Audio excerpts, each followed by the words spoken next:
Bonjour les petits crumbles, donc là c'est la correction de l'exercice 60 page 215. Donc qu'est-ce qu'on me demande dans le 60? On me dit de faire une figure d'abord. Alors soit AB c'est un triangle rectangle en A, donc je suis partie à tracer mon triangle rectangle en A. Le point M est le symétrique du point B par rapport au point A. Par rapport au point A, ça veut dire qu'on est en train de faire de la symétrie centrale. Rappelez-vous, si on me demande de tracer le symétrique du point B par rapport au point A, ça veut dire que le point A est le milieu du segment formé par le point de départ et le point d'arrivée. Vous vous rappelez, on fait du demi-tour, là, la symétrie centrale. Donc M va se trouver ici, de telle sorte que A soit le milieu de BM.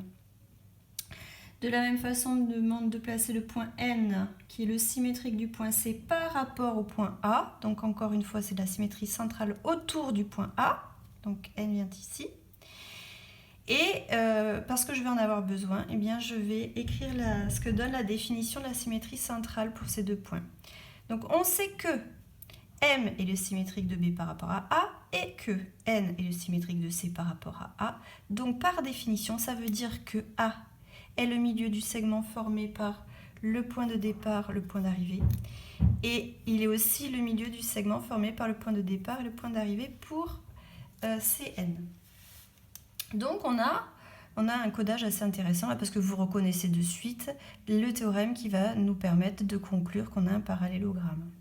Et c'est la question 2 d'ailleurs, mince, j'avais pas écrit mon petit... Ah non, c'est là, c'est bon, pardon. Donc on repart, on sait que maintenant A est au milieu des deux diagonales, BM et CN. Or si un quadrilatère a ses diagonales qui se coupent en leur milieu, alors c'est un parallélogramme. Donc c'est un parallélogramme.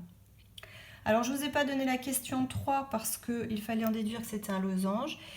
Sachez que c'est plus au programme depuis cette année, l'étude des parallélogrammes particuliers. Mais bon, je vais vous le faire à l'oral quand même. Donc là, vous avez des diagonales qui se coupent aussi perpendiculairement. Or, si un parallélogramme a ses diagonales perpendiculaires, eh bien forcément, ça fera un losange. Donc, ce dessin-là, ce sera un losange.